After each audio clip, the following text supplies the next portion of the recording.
Des semaines, des mois, des années en mer et l'espoir jamais tari de trouver de nouveaux espaces habités.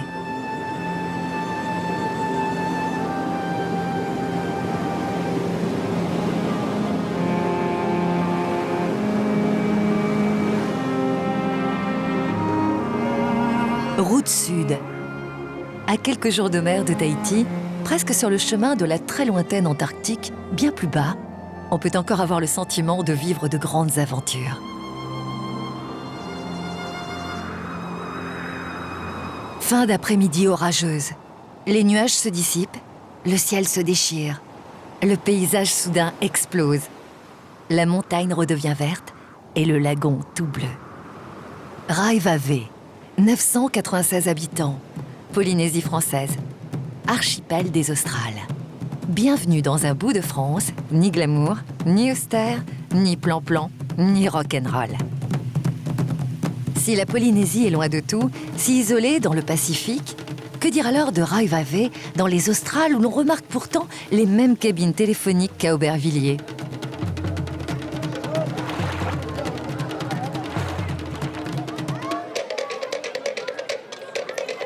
Les gens d'ici vivent au milieu de l'océan avec toutes les commodités, tout en s'épargnant quelques mauvaises contraintes. Comme dans toutes les îles de Polynésie, les jeunes sortent les pirogues en fin d'après-midi pour le rituel de l'entraînement. Tous, posés au pied de cette île haute, ils vivent dans un autre espace-temps. Et pour tout dire, de cette altitude, on les envierait presque.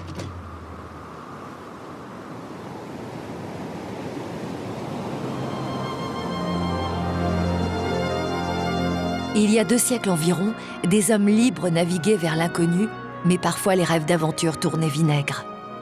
Un commandant démoniaque, un équipage qui se mutine, et voici l'île de Tubuai, au cœur d'un épisode les plus salés de l'histoire maritime, les révoltés du Bounty. Les premiers contacts des marins rebelles avec les insulaires se transforment en massacre. 12 autochtones sont tués le long de cette plage que l'on nomme toujours la baie sanglante. Plus tard, la situation ne fera qu'empirer, obligeant les mutins à reprendre leur fuite éperdue vers Pitcairn.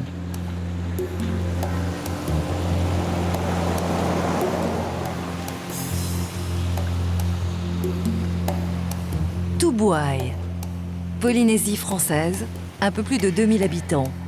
C'est aujourd'hui le centre économique et la capitale administrative de l'archipel des Australes. 6 îles éparpillées sur l'océan, presque aussi éloignées les unes des autres qu'elles le sont de Tahiti. Sur la côte nord de l'île Mataora, le chef-lieu de la commune de Tubuai, le village principal avec la poste, la mairie, la gendarmerie, quelques commerces et un grand nombre de lieux de culte, églises protestantes, catholiques, évangéliques, temples des Mormons, des pentecôtistes, des adventistes, sans compter les témoins de Jéhovah. Autant dire que le dimanche, c'est toute l'île qui prie. En semaine, il y a les écoles et surtout le passage du cargo.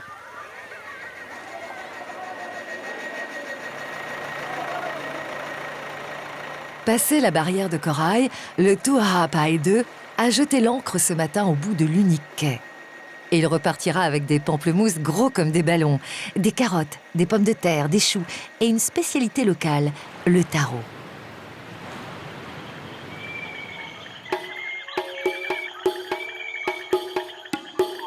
À peine en retrait de la côte, passé les forêts de pins et d'acacias, il existe ici ces terres marécageuses irriguées où, près des cours d'eau, on peut parfois surprendre des vaches hippopotames.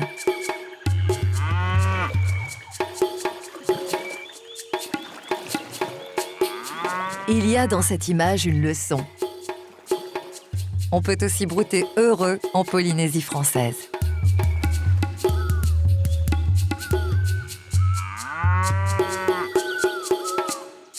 Dans le lointain, au cœur de l'île, un massif culmine à plus de 400 mètres. C'est le mont Taïta, les restes d'un ancien volcan.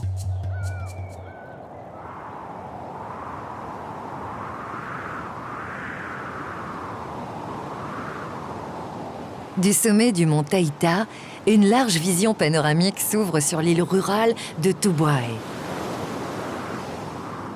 Plaine, lagons et océan Pacifique réunis. Hier, rétive à l'implantation des révoltés du Bounty, Tubuai reste fidèle à elle-même, bien à l'abri des foules touristiques.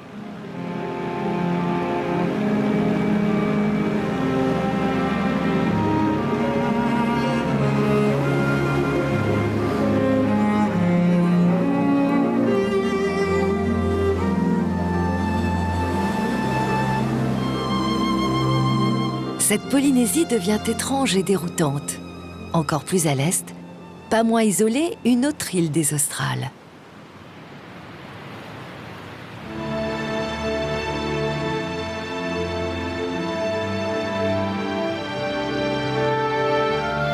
Rurutu. Rurutu, largement inconnue elle aussi, bien qu'un président de la République est tenu lors d'un voyage officiel à visiter des grottes creusées dans les falaises. Depuis, on dit d'ailleurs les grottes Mitterrand et des chèvres y ont élu domicile.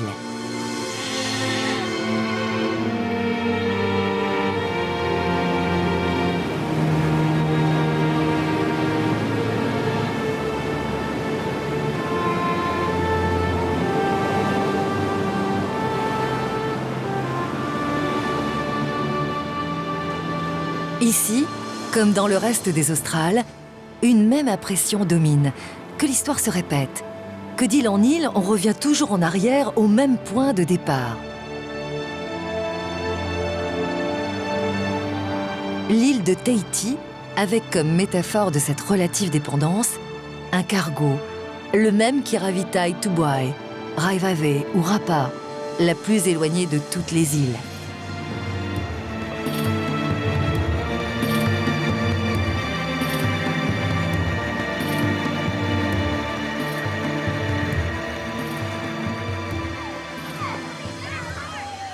Rurutu, 2000 habitants, fut découverte par James Cook, mais resta longtemps à l'écart des routes des autres navigateurs et des bateaux de commerce.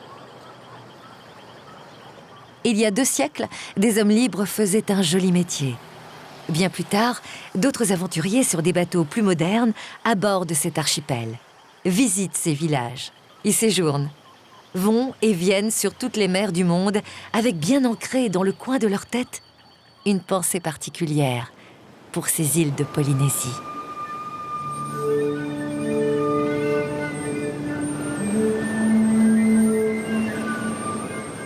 Rurutu, c'est 2 villages, et dans l'ouest une montagne au nom évocateur, Manureva, qui en tahitien veut dire « l'oiseau du voyage ».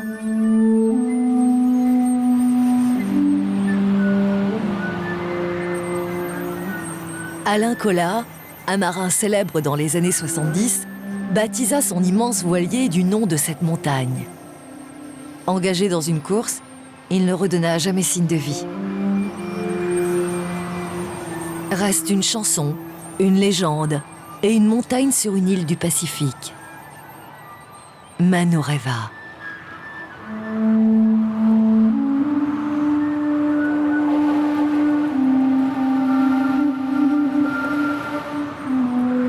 Finissant notre voyage dans ces lointaines australes. Confusément un goût de trop peu, une insatisfaction légère nous travaille. Il manque un dernier coup de panache, une claque. On se rappelait de Raivave, comme le calque de Bora Bora, les bungalows des chaînes hôtelières en moins, la candeur en plus.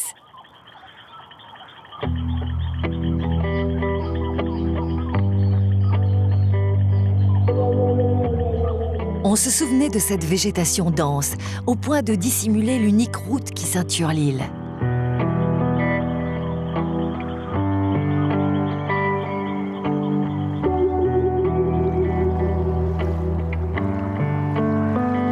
Sur la carte du Pacifique, c'est la France de tout en bas.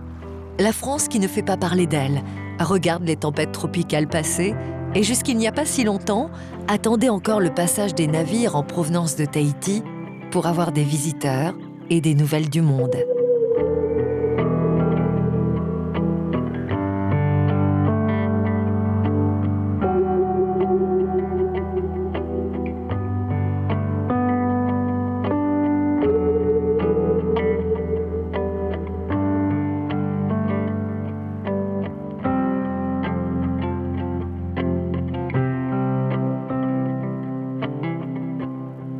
Il est 17h30.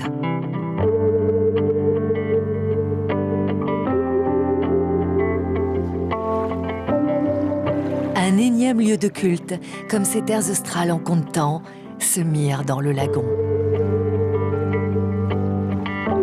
Il va bientôt faire nuit. Aujourd'hui, avec sa nouvelle piste d'atterrissage, Raivave rentre dans le rang. Elle devient accessible. Une île presque ordinaire.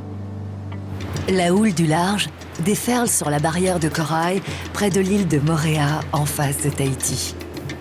À l'écart du récif, deux marins regardent la mer se soulever avec fracas. Impassibles, fatigués ou peut-être blasés les deux hommes, à force de naviguer d'île en île. Et la route est encore longue.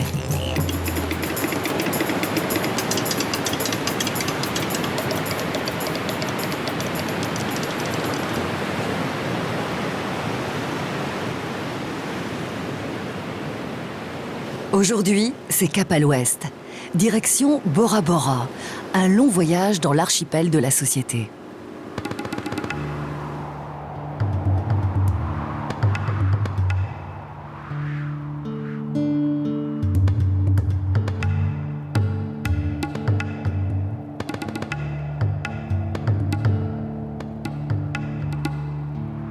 Partis des îles du Vent, nous allions rejoindre les îles sous le vent.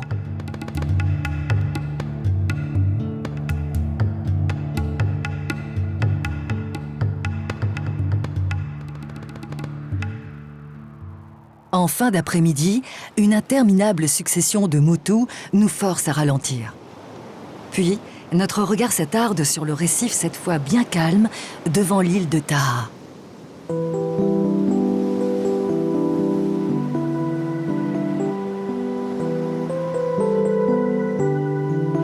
On croyait voir une immense fleur et on se focalise très vite sur un double cœur. Les pêcheurs des îles sous le vent seraient-ils de grands romantiques? Peut-être. En tout cas, quand un poisson rentre dans ce piège, il ne peut plus en sortir.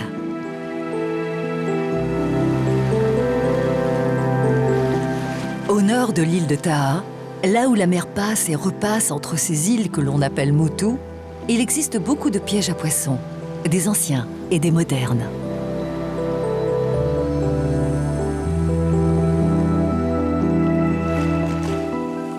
Là-bas, le soir, quand monsieur dit « Qu'est-ce qu'on mange ?», madame répond « Va donc me chercher un poisson ». Et d'un coup de bateau, monsieur s'exécute.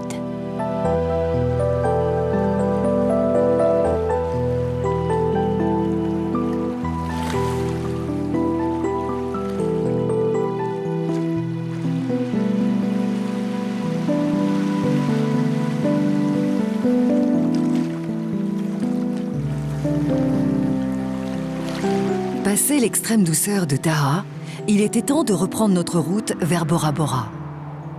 La voilà, la fameuse perle du Pacifique, avec au milieu du lagon la silhouette du mont Otemanu et ses 727 mètres de collines que les pluies rendent plus vertes que vertes.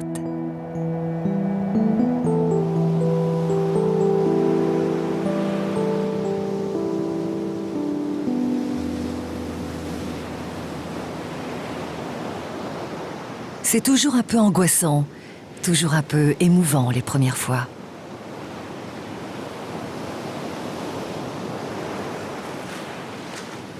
Là, les premières impressions de Bora Bora et la peur d'être déçu, tant le nom de cette île titille l'imaginaire.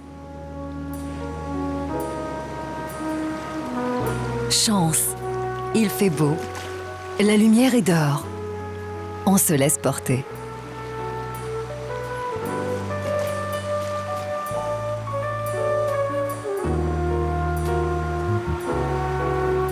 Les rayons du soleil nous guident vers Vaitape, la principale commune de l'île qui compte aujourd'hui près de 7000 habitants.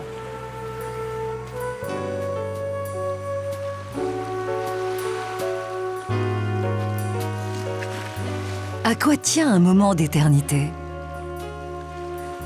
18h, Happy Hour.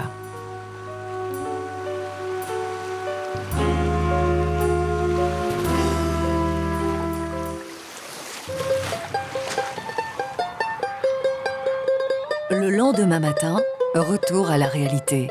Et une question. Un mythe. Au fait, à quoi ça tient ?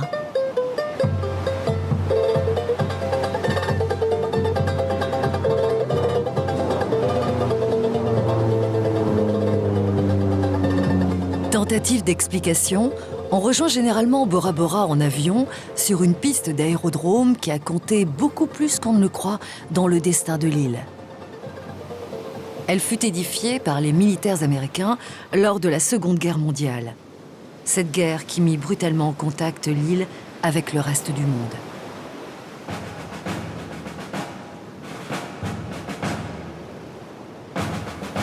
Envahie par la végétation, mangée par la rouille, des canons rappellent qu'ici, il y eut 5000 soldats américains en 1942. Une base militaire qui a tenu pendant 4 ans pour combattre un ennemi japonais qui n'est jamais venu. De cette époque, il en est resté une génération d'enfants métis et peut-être un goût plus prononcé pour l'argent dans une économie jusqu'alors habituée au troc.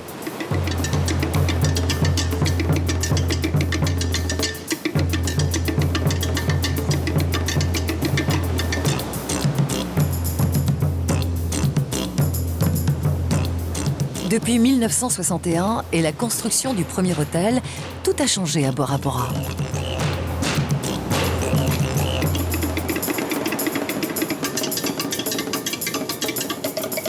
Et pour quelques milliers d'euros la nuit, les hôtels les plus chics proposent le Neck Plus Ultra.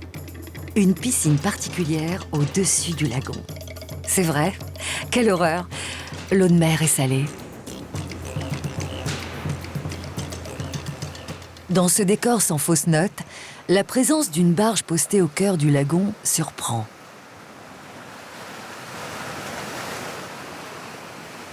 L'embarcation ponctionne du sable pour d'autres nouveaux hôtels aux 4 coins de l'île. Mais la plupart de ces établissements n'ont même pas besoin de plage. Ils se construisent directement sur le lagon.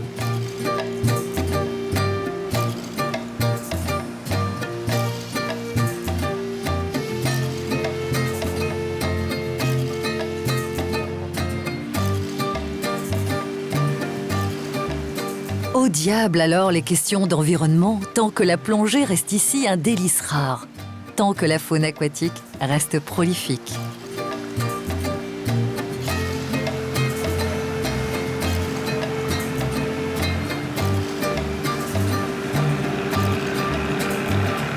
En attendant, sur le lagon, on croise toutes sortes d'embarcations.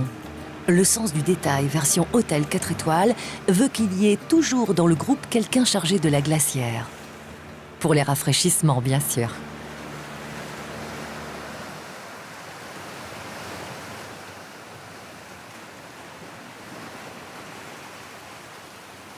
On se détourne du côté le plus fréquenté du lagon pour un salut à un homme qui finit sa vie trépidante sur un de ces îlots, le Motutaneh.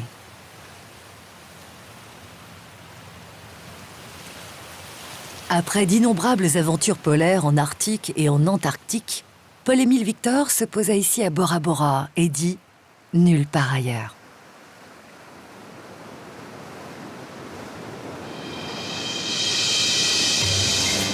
Aujourd'hui, pour retrouver cet idéal de vie qui avait conduit Paul-Émile Victor à finir ses jours en Polynésie, il faut tenter sa chance sur une île voisine, encore plus dans l'ouest.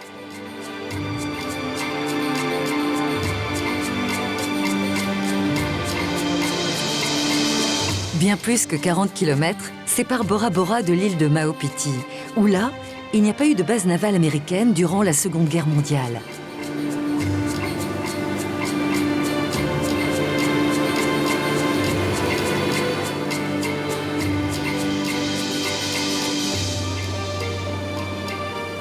Maupiti, c'est Bora Bora en plus petit, plus sauvage, plus préservé.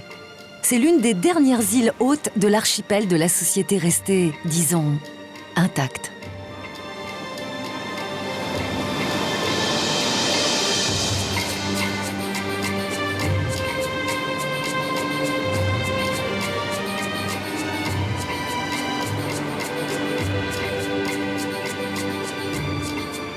Le trésor de Maupiti, C'est son lagon au sud, sans cesse irrigué par les eaux du Grand Large.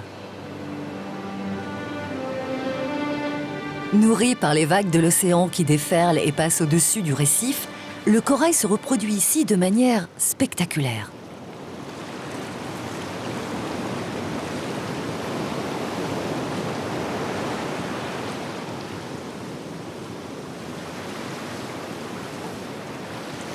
Raies, requins, barracudas, une grande variété d'espèces vivent sur le platier corallien. 1 millier d'habitants, quelques chiens pêcheurs, Maupiti est une île minuscule dans l'immensité du Pacifique.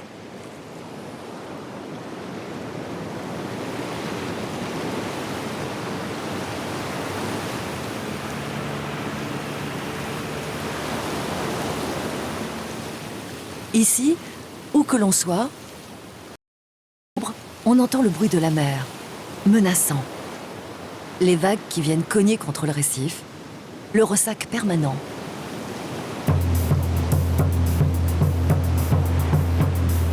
Plus que son lagon, l'originalité de cette île, c'est sa passe, la plus dangereuse de toute la Polynésie.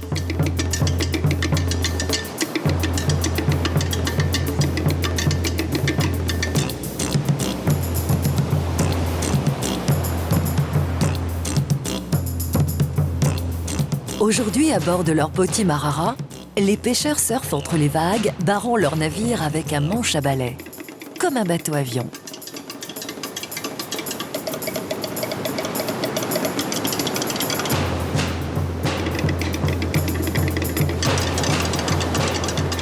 Le plus dur est fait.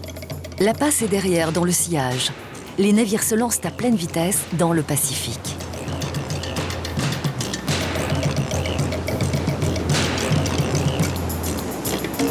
Il est midi, les Poti Marara s'en vont loin du lagon, avec dans l'horizon comme une inévitable silhouette dans les îles sous le vent, Bora Bora. L'île qui ne se désire jamais tant que vue de loin.